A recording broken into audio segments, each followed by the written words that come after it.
Today on A Home That Heals. She goes to walk by me, and I stopped her with this huge smile on my face, and I was like, oh my goodness, that is the cutest shirt I have ever seen in my entire life. Please do not tell me those are the sequins that go up and down and change colors. And she started to get this wry little smile. Oh my. And I was like, it is, isn't it? Oh, you got to show me.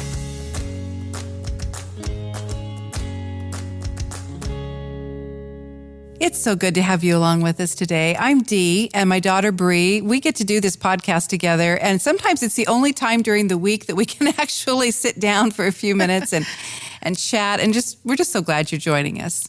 We really are. This has been so fun to create this community that just gets each other. You know, I feel like we're finding our tribe. I love that phrase, you know, find your tribe. And I feel like we are. And one of the things I wanted to talk to you guys about today is something that was just a huge win for me in a moment with one of my friends recently. And I thought, you know, this is what it is about. Finding your tribe, finding people who just get you, get your kids, know how to come alongside, you know, that whole phrase, it takes a village to raise a child. Well, here at A Home That Heals, we believe you were made for this. You are the parent, you know your kids best, and you love them best. And you can surround yourself with a village that will love and nurture them in such a profound way. And so we have a little tip today because, we know those times, right? When our precious little bundles of joy just suddenly transform into these fire-breathing, tantrum-throwing tornadoes. I mean, it's like a switch is just totally flipped. Oh, it is so true. And if you don't have a child that does that, it's hard to understand it because it can happen just on a dime and you're, whoa, wait, what just happened here? Yeah, and you don't know how to help. You don't know what to do. And there's something that you can do. I call this my ultimate weapon. And it's I'm with you, babe. This is a really, really powerful tool. So be listening because this works. And if it works for us, it'll work for you. But here's the thing. This is, even if you're like, I don't have kids that throw tantrums. I don't need this. Please listen, please, because this weapon is most effective when used by somebody who is not the parent. I mean, it can be effective with the parent. We'll talk about that more a little bit later. But if you are not the parent, you have like my kids are into like power-ups. You know, they talk about that all the time. I got a power-up. This is the ultimate power-up. If you are just an acquaintance or a friend or a family member or even a stranger, frankly. So listen in because you are going to get equipped today. I'm going to tell you this story. But first, I have to explain this. There is something that happens with certain kids, not all kids, but when they go into that meltdown tantrum mode, they call it scientifically, that their lid is flipped. They really, there's a whole scientific explanation behind it. Look it up if you haven't heard about it. We've talked about it on the podcast in the past, but it is like, basically to just quickly explain it, there is no rationale anymore. They are not thinking logically. Their lid is flipped. They have gone into fight or flight, freeze mode, and there is no way to reason with them in this time. You can't reach them. You can't, in that moment, you can't reason with them. No. So this isn't, it might have started out with like a little tantrum because I didn't get what I wanted, but then this can go to just full on meltdown. There's no coming back from it. And really, that's not the time to like work with your kids, you know, and explain to them why their behavior is wrong. It's a time to take a mental note of what happened and certainly address it later. But there's not really any reasoning with them in that moment. So more it's survival mode. Okay, how do we not completely create chaos in the sphere that we are inhabiting right now? Right. Or get the cops called on us because somebody thinks that my child is dying because they're screaming so loud. Yeah. So when this flipped lid happens, it's a parent's worst nightmare. It is so difficult and it is so stressful and it is so, so hard. So if you have this tool, this powerful weapon in your pocket, you are going to help yourself. You're going to help your kids, or you might be able to help another parent as they're going through this. And that is the power of distraction. So hear my story. The other day, we were at a barbecue. We're hanging out, and sweet family is there that we just really love chatting with. And we've shared a lot because we both have kids that do this, that they kind of go into this meltdown mode. And so I already knew that, about her daughter. And we're sitting there chatting, and all of a sudden, this little girl starts marching over from across the lawn, and you can just see it written all over her face, boy, right? She is mad, and she's about to lose it. And the parents said something too, like, oh boy, they knew it was coming. And she starts walking up, but she was going to have to walk past me to get to her mama to tell her, this serious injustice that her brother had just caused her. And so she goes to walk by me, and I stopped her with this huge smile on my face. And I was like, oh my goodness, that is the cutest shirt I have ever seen in my entire life. Please do not tell me those are the sequins that go up and down and change colors. And she started to get this wry little smile. Oh my. And I was like, it is, isn't it? Oh, you got to show me what it does. And so she starts, moving it up and down, showing me the different pictures.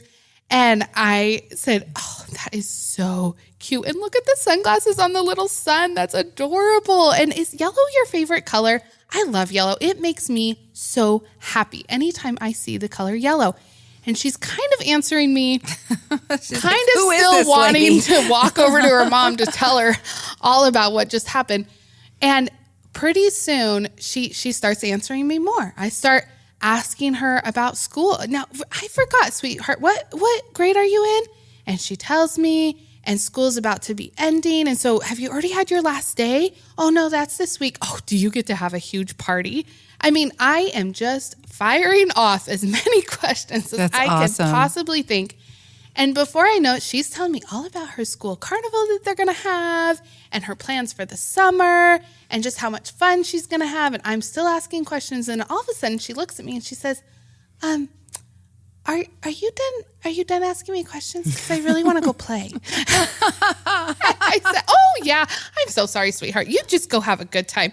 And she walked away, and the mom and I just started laughing, and she was like way too distract. And we started talking about how that is so powerful. It just was enough to get her off that track. She completely, by the end of it, forgot what she had marched over for. I bet her body language and everything was so different. Oh, completely different. Yeah.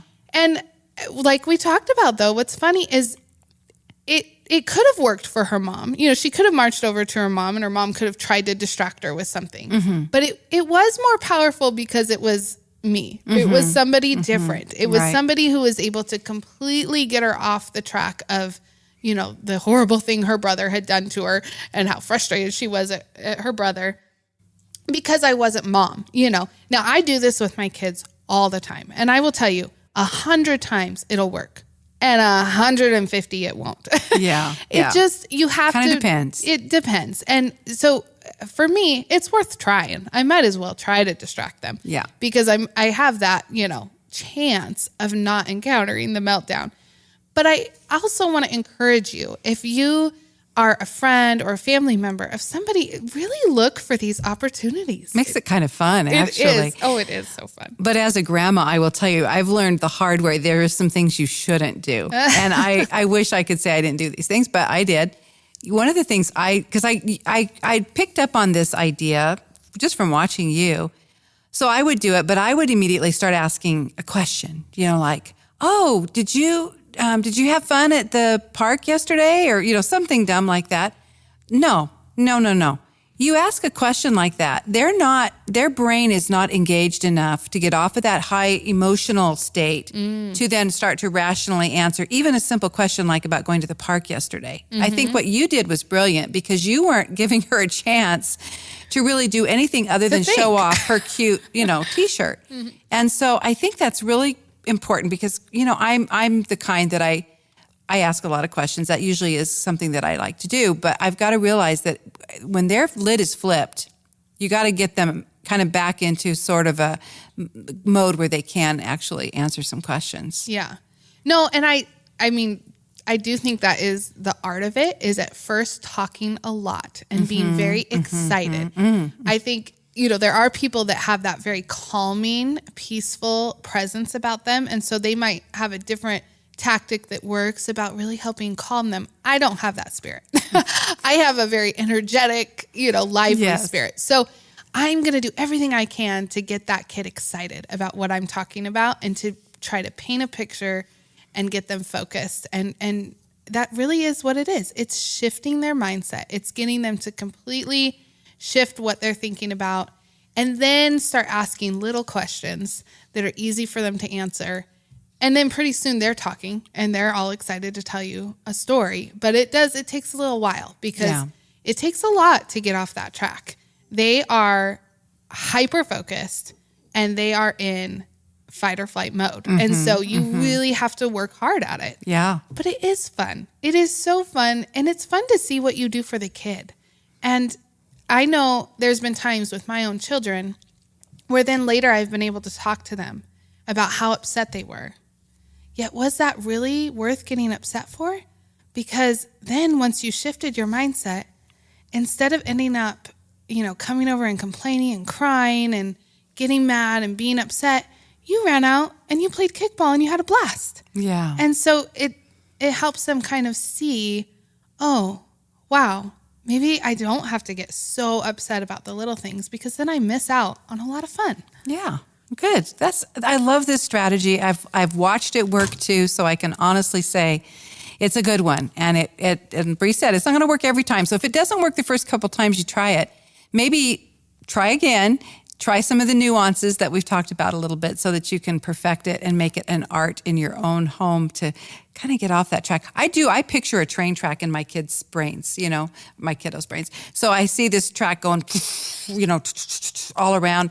And then it's almost like a crane going in and just taking that train off that track and finding another one that they can then go around and find a little better place to be in. So thanks for sharing that story. That's a great story. It's a good one. I think you have another story for us too, don't you?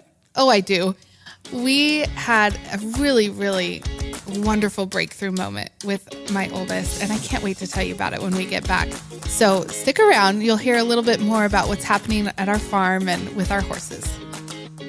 KTSY presents the all-new Stories Unveiled podcast, hosted by Ashley Sears, where she invites guests to discuss how God is impacting their lives right here in the Treasure Valley. We talk about the purpose in every story and how to live in freedom from your past. Each episode, you're invited into a conversation about real life.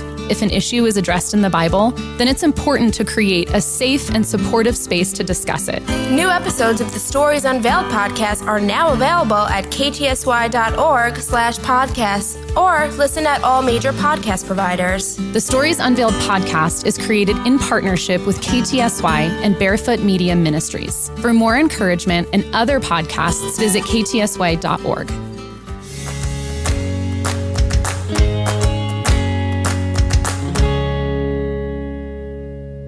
Well, we have these two horses that, oh my gosh, they are the sweetest things ever. Miss Ruby and Miss Charm, they are so kind and I just adore them. And I adore mostly what they're doing for my kids, how God is using them to just really be such a healing piece of our journey with the kids. And one thing, though, our oldest, he loves going out there. He loves going and being with the horses, but he just hasn't really wanted to get up on them. It's difficult for him to get up there, and I think it just kind of intimidates him a little bit, but he loves being around them. And they love him. They love him. They adore him. And so I've just been praying because I've really, really wanted him to enjoy being able to ride them. There's actually a lot of physical benefits if he can get up on them and start riding them more, that actually would help him a lot with some of the challenges he faces. And so that, frankly, is one of the reasons we got the horses. And so the fact that he hasn't really wanted to ride them has been discouraging to me. But I've been trying not to push it and just rest in the fact that, God knows and he needs to be able to do it on his terms. Well, the other day, we were going to have a horse lesson for one of my younger sons. And we were getting ready. We were going to load up just one of the horses for the horse lesson. And my oldest came bounding out and he said, "Hey, Mom, could you load up Charm?" And I said, "Well, I think your brother's going to ride Ruby." "Well, I was thinking maybe I'd do the lesson today too." Whoa. And Whoa. like, that's huge. What? I hadn't asked. Where did that come from? I have no idea where that came from. And so in my mind, I'm thinking all the logistics, like, is that going to be okay with the gal who teaches the horse lessons? Yeah. And do I have like enough gear? Do I have, I've got the saddle. Okay, I have the blankets. Okay. Yeah, I think we can make that happen. And because I know if I hesitate, then he'll, never mind, it's fine. Oh, that's so true. That is so true. Mm-hmm. That's a good thing to remember because I've seen that a lot, especially with kiddos like your oldest. You just can't hesitate. You got to jump on it. Yeah. So I said, absolutely, buddy. Yeah. Just 1 minute. Go get the halter. Just a minute. I'll be right there and load her up. So I hurry and I dial the gal with the horse lesson and I call her and she was super sweet about it. And she was like, "Oh yeah, that's no problem. That'd be great." And so we grab Charm, we load her up, and I am just so excited. I'm just praying, "Oh Lord, please let this just be awesome. Let this be such a good thing. Help it to be a positive experience for him." I'm just so excited. And we start pulling out with the horse trailer, and they're just like kicking and making a ton of noise. The horses, yeah, not the kids. That happens after too. Our last episode, they might think you're talking about the kids. That's right. No, the horses, they're causing a lot of commotion back there. And it's kind of making me nervous because I know if they seem all nervous, maybe he's not going to want to get up on them. And so we get to the horse lesson and start pulling the horses out. And sure enough, one of them had cut her leg really quite bad. Oh. I don't know if it was her hoof, from her stomping around or what happened. But she had cut it pretty bad, and she was sweating, and she was pretty stressed. Which one was it? Charm. Oh, Charm. The one that he was wanted supposed to ride. Mm-hmm. And so I just was feeling so discouraged. I kept praying, and he came out, my son came out of the trailer and just was so good with her. And he was just telling her, "It's okay," and he's brushing her, and he's helping me get her cleaned up. And my younger son went ahead and took Ruby and started getting ready, with the horse lesson. And in my mind, I'm just thinking, this is probably not going to happen today. But that's okay. He's really helping calm her and he's being, great about it. So we got her cleaned up and then she's also just kind of winning and freaking out because Ruby went away. And it's just all these components that I really felt discouraged. And I feel like this is probably not going to happen. Well, we finally get her ready. We get her saddled just to see, how she's doing. And she's walking fine. She's very calm now. She's not sweating anymore. And so I went ahead and walked her over to the arena. And I said, "Do you want to get up on her?" And he was like, "Yep, I'm ready." And by golly, he goes in. He gets up on her. He's so calm and confident up there. She was so good with him. She's actually, sometimes she's kind of hard to lead. She wants to go where she wants to go. And she was listening to him. Really? And wow. I tell you what, if you would have walked up, you would have thought, what on earth is going on? Because I was a blubbering mess. I really tried to make sure nobody, the kids couldn't see, but I was just weeping because the lessons that taught him, and just to see him comfort her, to help calm her, to explain that even though she was anxious and worried, she didn't have to be afraid. And then simultaneously to be seeing him do something that he has been anxious and afraid and worried about for so long. Yeah. And to see them work together as a team, it was the most beautiful thing. It was such a gift from God, and I was so grateful and so thankful. Oh, and you'll replay that in your mind over and over again. Those are those moments that live on. Mm-hmm. Oh, thank you for sharing that. We do believe that animals are one of God's greatest blessings, whether it's a turtle. I've seen turtles be really fun for kids. Yeah. But of course we love the horses and the alpacas and the dogs and the cat. All of it. We love it all. But we're just so really, really want to encourage you that whatever it is, if you make your child, if you're a student of your child, if you kind of see what kind of clicks with them and what works. And Bria, I think you just told a story that really demonstrates something that I wish I had been better at, and that's not pushing. Being patient and waiting and letting kids kind of find their way. Yeah. Pointing them in the right direction, giving them opportunities, but then not pushing it. Because sometimes we push them too fast and they get discouraged or it doesn't go well. So good on ya. Well, I've learned that from experience because Yeah. I have done that too, and I've seen them get discouraged. And so there's power in that. There is power in being patient and just allowing them to kind of go at their own pace and encouraging them. But Yeah. I am so thankful. If you have some stories like this too, how you use animals in your own home to just make it more healing and to really reflect, those principles that God is teaching you, we would love to hear those. Oh, those are the best. Send a picture too. Oh, We please. love those pictures. That would be great. Yeah, you can send us a message on Instagram or Facebook on A Home That Heals. And we just appreciate you being here today, being a part of this community. Thank you, KTSY, for giving us this opportunity and allowing us to find our tribe and to remind you today that you were made by a God who loves you, who loves your children. He created you and he created them, and you were made for this. A Home That Heals is produced in partnership with 89.5 KTSY. To find out more about them, go to ktsy.org.